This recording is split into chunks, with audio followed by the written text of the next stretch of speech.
What's our poll question results as we head into our third and final hour here, Christopher? Okay, huge sports weekend coming up. What is the coolest thing in sports to see in person? Game 7, buzzer beater, no-hitter, Hail Mary. What do you have for me over there, Chris, so far? No-hitters at the bottom, 13%. Hail Mary, 25%. Buzzer beater, 28%. Game 7, 34%. Fantastic. Yep. Joining us now on the Rich Eisen Show, as he always does prior to a Triple Crown race. Love this man. Going to give us some winners and a winning ticket to punch for the Kentucky Derby. Normally held the Saturday after the NFL draft. It's held the Saturday before the NFL season begins. Hank Goldberg, the Hammer, back here on the Rich Eisen Show. How are you, Hank? Rich, how are you? I'm staying safe. I love it. As Joe Namath would say. The legendary handicapper from CBS Interactive and also ESPN joining me here on the show. Hank, you heard our poll question about Game 7, no-hitter, Hail Mary, and buzzer beater. I assume you have personally witnessed all four in your sports viewing lifetime, Hank. I think so, yeah. I'm not doing much since the beginning of March except staying home and watching basketball and horse racing. So no, I'm just wondering if you know if you've personally probably seen these, like in stadiums. Have you in your life? Have you seen a no-hitter? Yeah. Have you ever seen a no-hitter? Yeah. Oh yeah, I saw the perfect game, the World Series perfect game. You were at Don Larson's perfect game. The game. You were there, Hank? Actually, I had mono, and I was home from school that day, so I saw it. Okay, I got it. All right. But I've seen no-hitters, yeah. Okay. But no famous no-hitters. All right. But you've been there, done that. Jeff Torborg and I played baseball together in the Maplewood Twilight League. Fantastic. And he caught a bunch of no-hitters. So that's like a nice 6 degrees of separation for Jeff Torborg. I love that. Hank Goldberg yeah, here. That's my connection. Fantastic. All right, let's get into making people some money here. Hank, 'tis the law. The odds are 3 to 5, but I'm imagining once the race day hits tomorrow, could it be even worse? What's your take on the Derby post positions, the odds, and how people can make some cash this weekend?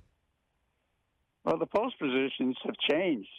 They had another scratch today. Okay. And so now there's 16 horses in the race. So there's nobody in the one hole, and they've all moved inside. So the outside horse is going to be authentic, and he's no longer in post 18. I think he's going to be in post 16 now, which will help him. It's being out there isn't so bad right now. So that's a factor in the race. There's a little bit of a strategy that's interesting with the outside, and that authentic is either going to have to really gun it with John Velasquez because he needs the lead, or since he and he's on one side of 'tis the law, and you've got another veteran jockey on the other side, and who's going to be on a piano, and those two veteran jockeys could try to shut off 'tis the law out of the gate, talking about Mike Smith.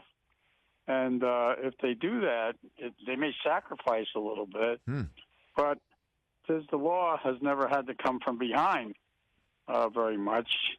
And if they do decide to try to take him out early on Franco, who, while he's a great jockey, he's still younger, it could affect the outcome of the race. But I think you're in it to win it. And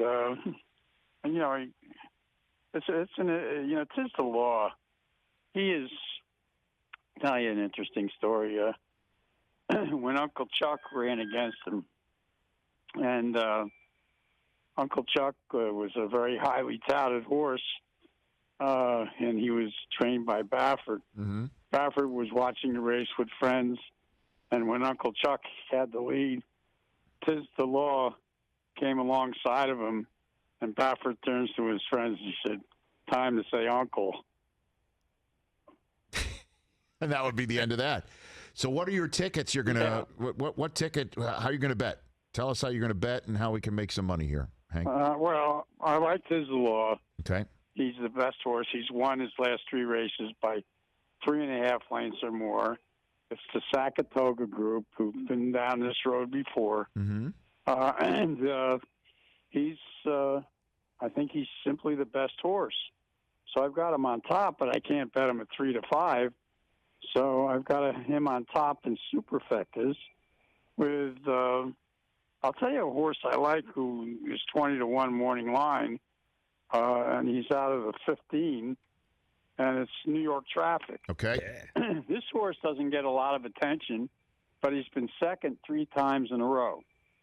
In the Haskell, he almost beat he almost beat the Baffert horse, Authentic, and he stalks horses, and he keeps running second. He was second in the Louisiana Derby, second in the Win in Kentucky, and he was second in the Haskell. And he was stalking the Baffert horse, Authentic, and he made a move on him in a stretch, and the jockey on him thought he had won the race. If they'd have gone 2 more steps, he would have beaten Authentic. Okay. This horse, I think, is going to hit the board. So I'm using him underneath. I'm using Authentic underneath. Okay. I'm using, I'm going to use AP Honor in there. And I'm going to use another Baffert horse who's in there, 1,000 Words, who's out of the 10 post. Okay. 1,000 Words had a disappointing year early, but his late races have been better. He's training great. Baffert really likes him, and he's out of the 10 post. And I don't know how good he is, but Baffert thinks he's very good. And that's So I'm going to throw him in there underneath. Okay. So that's my superfecta. And I'm going to play exacta boxes with, the favorite. And I'm going to play him in one exacta with New York Traffic. And I'm going to play an exacta box just in case with Tiz the Law and New York Traffic. And I don't know how good 1,000 Words is. So let's say that they run 1, 2, 3 just for the heck of it. okay. That would be my bet. All right. Those exactas. I love it, Hank. But that's it. All I'm right. not going to use the other 2 favorites. Okay. That sounds like a great advice. Chris Brockman's written it all down. Let's head to the post and let's make some cash. Before I let you go, Hank, you got a good Tom Seaver story? Any memories of Tom Terrific, who passed away at the age of 75 this week? Got anything for me? He was just a wonderful guy. He was as nice a guy as everybody says he was, and he was the best Met ever. And of course, if you lived in the New York area, which I did, Mm-hmm. and I saw him pitch a few times, he was great in the clutch.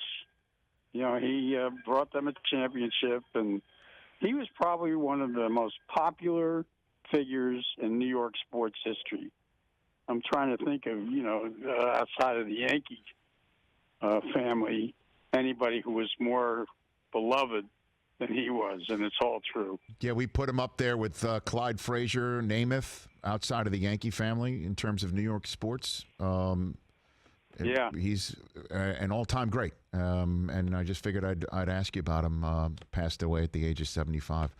I didn't really know him very well. I had met him a couple of times. My sister had met him a couple of times and said he was just the perfect gentleman. I love always. it. I love it. He's a tragedy it was that he hadn't been well for a while, and but boy, could he pitch! Sure, I know. Was He's incredible in a big game. Outside of Whitey Ford, I didn't know a pitcher who was better in New York in the years I followed baseball. Hank, you take care of yourself. Stay healthy, and we'll get in touch with you before the Preakness. You know, I got to say hello to Susie. Always. She says hello to you, too, Hank. You truly are one of her favorites all time. All time. You guys are the best.